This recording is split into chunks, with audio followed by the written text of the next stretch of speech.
One of these days I'll get myself a necklace that fastens... Oh, help at last. Dennis, come here. I want you to fasten this for me. Have you seen my jacket anywhere? Oh, it's no good. I shall just have to get myself a new clasp, that's all. Anyway, I'll say one thing for our Paul. I bet he's the only baby that's christened with his grandma on hands and knees in the middle of the aisle picking up beads. Said, have you seen my jacket? Oh, shut up about your jacket. Can't you see I'm breaking my back here? Come and fasten this for me. Oh, give over flapping. It's a christening you're going to, not a wedding. Aye, I know. Well, we'll be there in time for his 21st at the rate we're going.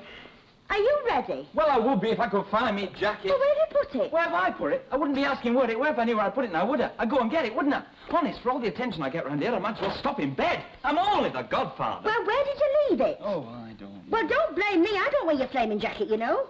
It's not in my wardrobe. I've looked. I'm surprised that you're looking there, because the day that you hang something up in your wardrobe, it'll be on TV. Oh. Here. Blind ducky, what's this? Well, I didn't put it there. No, I suppose it was the man next... Hey, is that a new lot? What do you mean, a new lot? How many suits do you think I buy? Well, on an average, about a dozen a week. Very funny. I've got 3 suits. 3. And that's counting the one with the 18-inch bottoms. Well, so I 22, be right. I just don't know why you need a suit full of clothes like this and a drawers full of Italian knitwear. You never go anywhere. When you're in show business, in case you didn't know, you have to look the part. What part?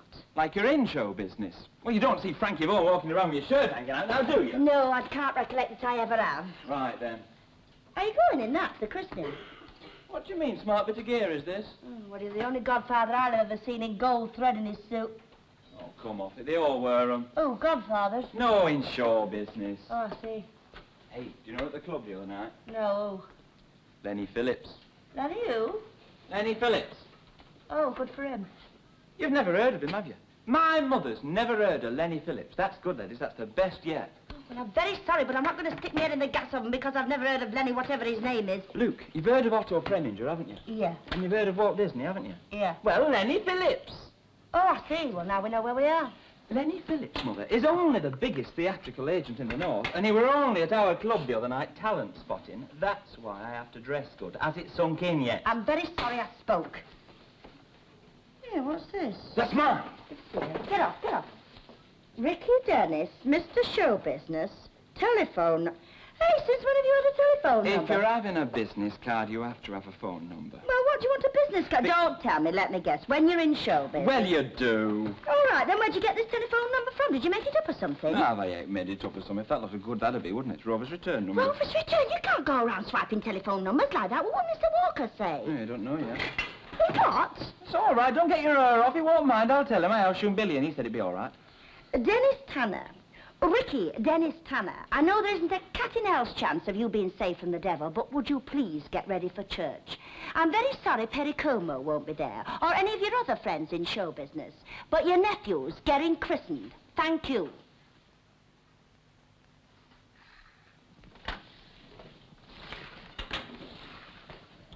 Oh, most gratifying. Very gratifying indeed. Mr. Tetlock. Yeah?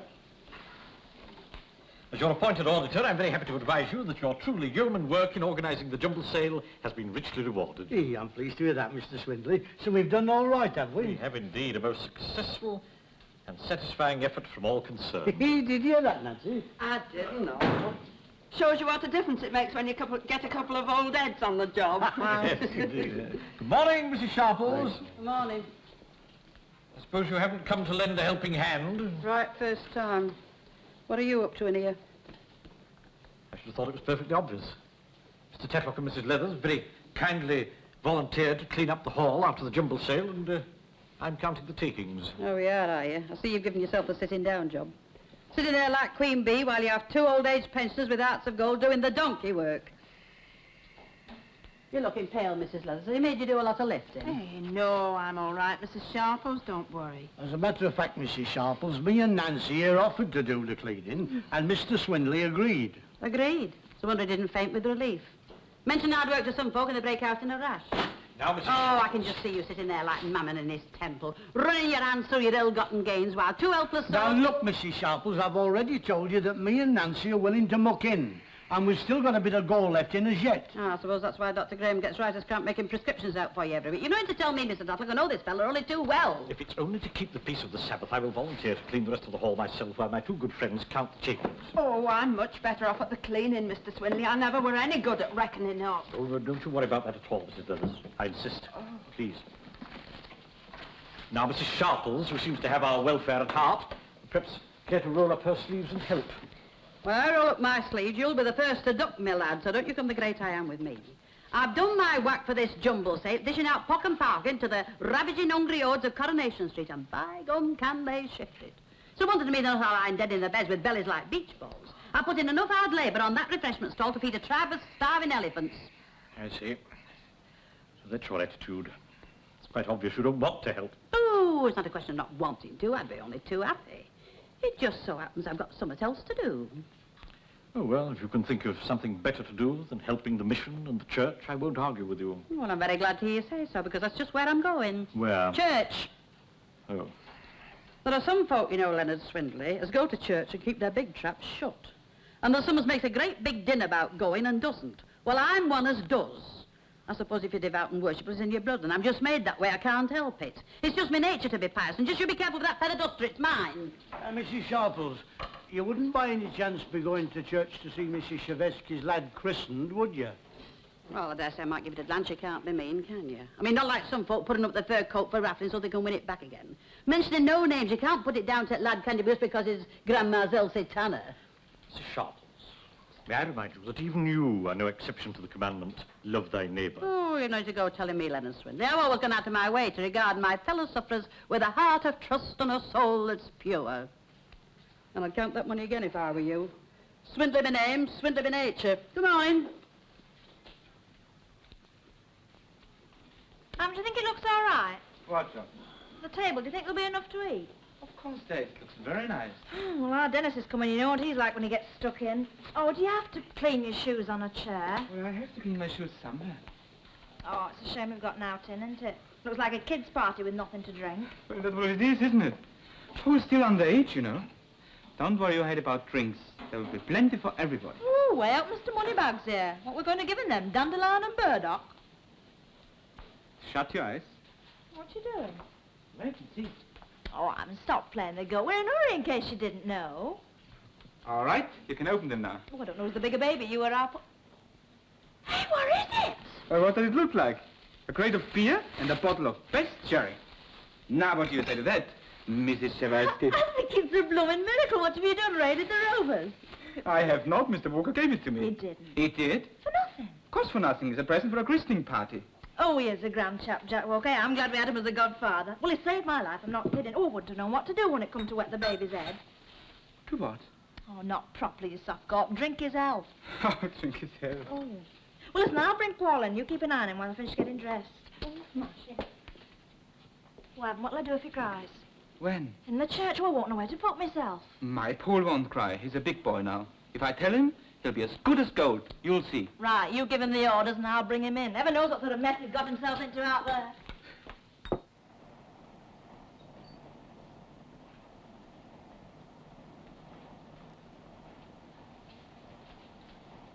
Who's beautiful?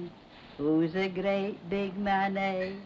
Who's a cuddly sponge cake? Agoo, agoo, agoo. This little piggy went to market. This little piggy stayed home.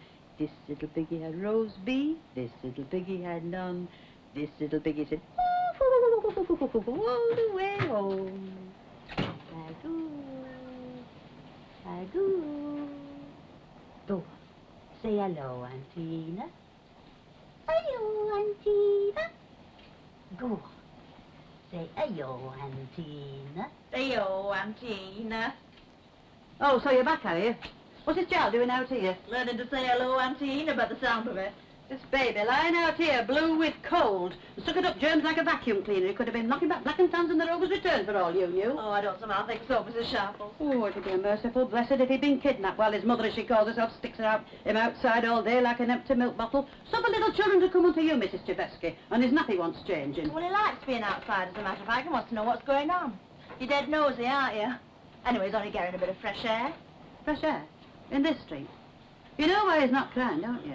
His windpipe's stopped up. It's radioactive, his muck these days. You know you want to read your newspapers. Oh, come on then, look. Hey, what's he got in his hand? Do you think it is? Stick a rock. It's a medal and chain. By gum, you are clever, aren't you? Well, it's lad's christening, isn't it? Yeah. Well, then, even though he is thrown out onto the street like a homeless refugee, blue and faint with cold, if that lad's getting christened today, he's having a christening gift. I don't care what sort of home he comes from. Oh, Mrs. Oh, you shouldn't have. It's real simple. It must have cost you pounds. Cost me out. You what? Look, if you think I throw my money about on the kid of a fellow that's knocking out your husband's wages, what, the overtime and waiting on it bargain, you must want your bumps feeling. Didn't cost me a penny, belonged to my mother. Well, that makes it worth more. According to my reckoning, it makes it worth nought. Oh, no, Mrs. Sharples. Hey, it's lovely. It's silver. It's antique. It must be worth a fortune. Well, my mother, heaven rest, will never miss it, and I've had my christening. Any road, it were only pushing the place up.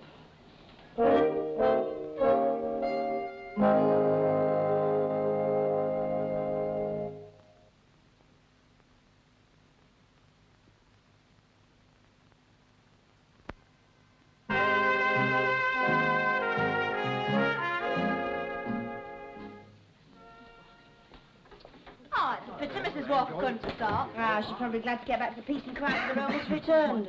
Honestly, once he started, I never thought he was going to take that record off, Scriking. Oh, baby's crying. That's nothing fresh. Nothing fresh. Tell me the baby that sleeps all the way to church, and then as soon as his christening starts, strikes his head off, then when he gets outside, goes to sleep again. Now tell me one. It wasn't all that bad. Not all that bad. Right, when we get the bill for the new roof, we know who to send it to. Well, after listening to his performance this morning, I reckon they could do with little Paul in City Supporters Club. Mind you, he might have done somewhat worse than cry, if you know what I mean. I don't know what you mean, Jack Walker.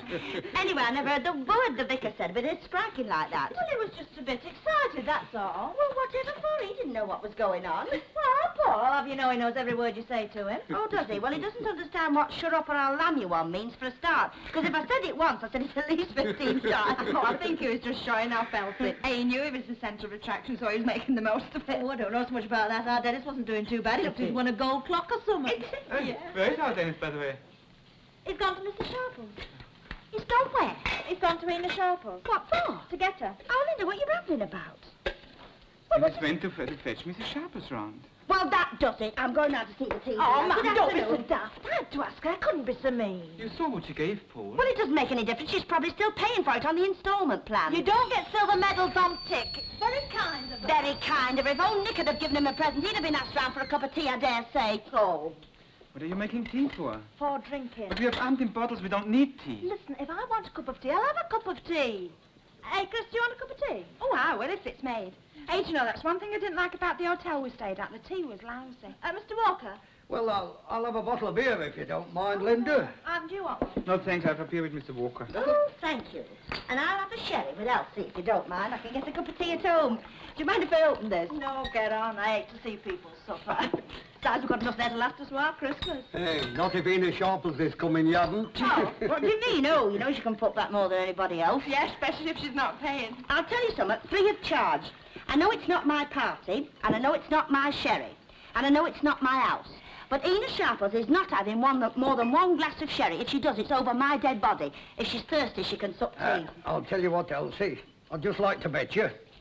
There's threepence here that says that Ena Sharples will get her mouth round more than one while she's here. You don't know your Elsie Tanner, you're on, lad. All right. Hey, have a sandwich, Chris. Oh, I like the look of them. I'll just have one. Okay. Have yourself, Mr. Walker. Ah, thanks, lad, I will. Ta. Oh, enter the fairy godmother. Hello, Mrs. Sharples. Hello, Mr. Sharples. Would you like to sit down over here? Very much. Hey, you've started. Never mind, don't panic, we've saved you something. Anybody think you've got worms or something? What are you talking about? I'm a growing lad in the flower of my youth. I've got to keep my strength up. Isn't that right, Mr. Oh, Walker? that's right, lad. No good wasting it, is it? Oh, man, I frightened of eating this in case I put another inch on. I suppose we'll have to sit and watch them stoke up. You tell me a fellow that isn't fond of his belly. The only time he ever smiles is when you pour in the gravy over. Well, they do say that the way to a man's heart's through his stomach. Meaning?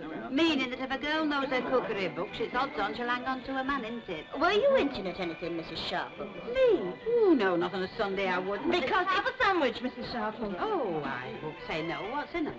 Chicken, and lettuce and tomato. Lowrie Lindley had run out of caviar. Oh, well, I'll take a chicken. I'm not fussy. Hey, how about a bottle of pale for Godfather, then, Ivan? Sure, help yourself, Dennis. Would you like a bottle of pale ale, Mrs. Sharples? No, well, chicken, no, chicken paste, I mean. A cup of tea, then? No, I did think, seeing as it was an occasion, and that little angel sitting in his pram with his silver medallion hanging round his neck, I did think I might perhaps have a drop of that sherry, seeing that it's standing there doing nothing. Yeah, of course, Mrs. Sharple. Do you want one, Mum? Yes, love, I think I'd like one. I'm not up on silver medallions, but after all, I am a relative. Well, Chris, won't be long before you have a party like this, huh? Hey, give over. I've not found fella yet. Well, if you're after professional godfather, Chris, you'll let me know, won't you? Right, I will. Well, come on now. Let's drink to little Paul, seeing as how I'm his godfather. Hey, that goes for me, too. Can I have a glass, now? Super, come on, then. You're not a very good old section. Not too much. Honest, she's too so cold, isn't Come on. it? Linda, don't be such a slow fool. Carry on. Right now. Are you all Right, charged? ready? Right. Right, to Paul Chevesky, the best... Excuse me for interrupting. What's up? Well, I can't toast Paul Chevesky and nobody else for that matter. Why not? You feeling poorly? No, but my glass is empty. You what? And much as I should like to toast that little innocent cherub on his journey through life's hard and thorny path, I couldn't. Not with an empty glass, I couldn't. I'll have to have a drop more sherry. That's threatens I owe you, Jack. Oh, he did look lovely. His little face had been scrubbed till it shone. Ah, he's a bonny little lad. Who was there, then? Oh, quite a few turned up. Just the family, of course, and the godparents. There was Mr. Walker and Christine. Oh, and he did cry. Oh, he didn't. He did. He cried his little heart out. Oh, the poor little love. Hey, was Ena Sharples in church, Ida? Who? Oh, come to think she was. Frank Barlow, what on earth do you think you're doing, starting a newspaper shop or something? Well, I was hoping to read about David, you know, a report of the match, but I can't find anything. Well, have you looked? Of course I've looked. What do you think I'm doing, love? You'll not find it on front page either, you know. He's not Dennis Law, love. Oh. Look, come to think of it, he's playing another Southern club. Happened it won't be in this edition. Let's have a look. Here, 1 minute. The lad, he scored in his first match. Is that good? Of course it's good. That's very good, isn't it, Frank? Hey, wait a minute. Well, the big girl. The big daft pudding head. Frank! Well, would you credit it? He scored all right for the other side. Listen. First, after 10 minutes, David Barlow, playing at half-back, attempting the first-time clearance, sliced the ball into his own goal. Well, it was a mistake. They shouldn't count it if it's a mistake. Mistake, I wouldn't pay him in washers. His first flaming match, and he has to go and clog it in his own goal. Well, there's no need to lose your temper, Frank. After all, it was only his first match, and he's got to learn about kicking. Yes, perhaps he wasn't feeling very well or something. Well, he better shape better than this next week. Half a crown this lot's cost me, and he's made the right pig's ear out of it. Ida, I'm going to put this in the oven. I don't like listening to nasty language.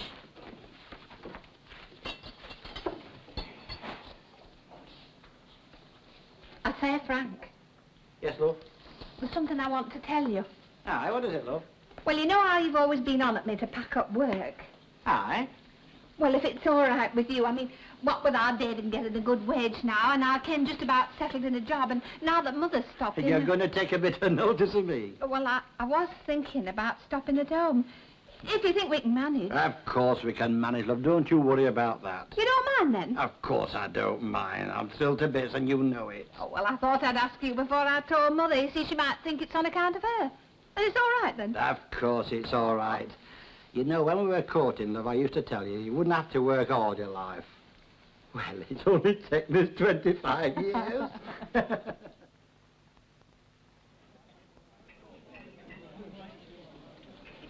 Hello. Hello, Mrs. Apple.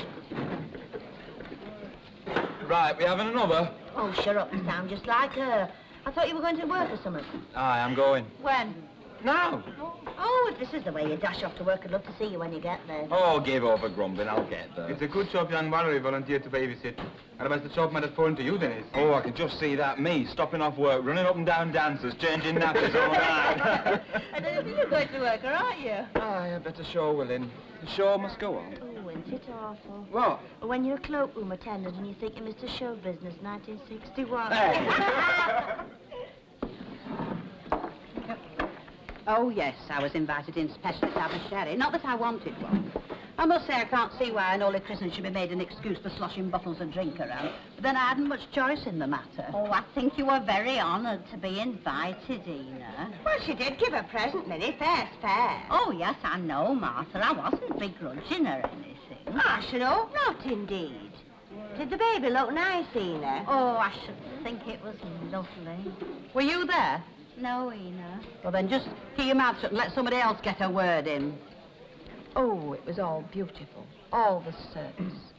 Of course, us that were invited specially had a very good view. Though I must say, I don't know what sort of washing powder Linda Cheveski uses. I've seen whiter christening robes in Swindley shop window, and that's saying something. Mind you can't say out to these modern mothers, they know it all. Hey, and was Elsie Tanner dressed nice? Well, she did the best she could, you know. She's no chick, it isn't, Elsie. But I'll tell you what, she didn't put it on like Florrie Lindy at Jumble sale, swanking with her hair done and cracking on she was a Paris mannequin or something. Happen she didn't put no dolly blue in. In where? In a wash tub. Since when has Florrie Linley washed her hair in the wash tub? Oh, I didn't know she did. Well, what are you talking about, then? I'm talking about Mrs. Cheveski. What about her? Well, happened she didn't put no dolly blue in her wash tub, and that's why it wasn't as white as Ena would have liked. We were talking about Florrie Lindley. I don't think I follow you, Ena. Florrie Linley at the Jumble sale. Well, there's no need to shout, Martha. We're only passing my opinion. It is a free country. I've told you before, Minnie Caldwell, you want to listen when Ena's talking instead of going on 19 to the dozen. Ena were invited specially. You weren't there at all, was you? Oh, yes, I was, Martha. I was on the clothing stall with you. What? At the christening? No, at the Jumble sale, Ena. I don't think you're listening. Oh, you want to ignore her, Martha. She's having one of her moods. You want to be careful, Minnie Caldwell. That tongue of yours is going to get you into trouble one of these days. Well, nobody's perfect.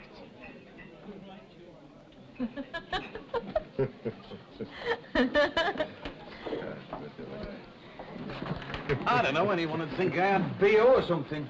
Beg your pardon, Len? Well, one look from that black-eyed beauty there, and they're yapping away like a couple of kids in a corner, whispering to each other, they are. I'm left standing here talking to myself. Well, you'll have to go and sit in the shop, Glenn, that's Oh, thank you. You don't want to worry, Len. You'll have a black-eyed beauty of your own this time next week. Huh? The new barmaid starts next week. Oh, did she get the job then? That one from the Orinoco? Oh, no, don't mention that girl's name to me. She preferred clubs to pubs. Oh, right. No, she recommended a friend. Oh, and she's a real belter, Len. Just like Marilyn Monroe, only nicer. Oh, that's the way she affects you, is it? Well, in a kind of way, if you know what I mean. She's more Len's cup of tea than mine, I should say. I shall have to reply to Billy's letter, shan't I? Your dad has pinched the pile of pennies off the bar and has run off to Gretna Green with a barmaid who looks like Marilyn Monroe, only nicer. In the meantime, I continue to do the serving, as usual. Saved by the bell, Hey, finish this order, will you, Conceptor? 3 arms at the top. All right. When are we going to knock over the pennies, Mrs. Walker? As a matter of fact, love, Mr. Walker was saying he wanted to do it quite soon. He was telling me he thought of getting a United footballer or somebody to do it. Very nice, too. Hey, has anyone here ever heard of anybody by the name of Ricky Dennis? No, I haven't. Oh, that's funny. There's a chap on the phone here swears that Ricky Dennis lives here. You did say Ricky Dennis. Uh-huh. Oh, why, do you know Ricky Dennis? No. I've heard of him morning, noon and night. Well, there's somebody wants to talk to him on the phone. Some agent fella by the name of Lenny Phillips.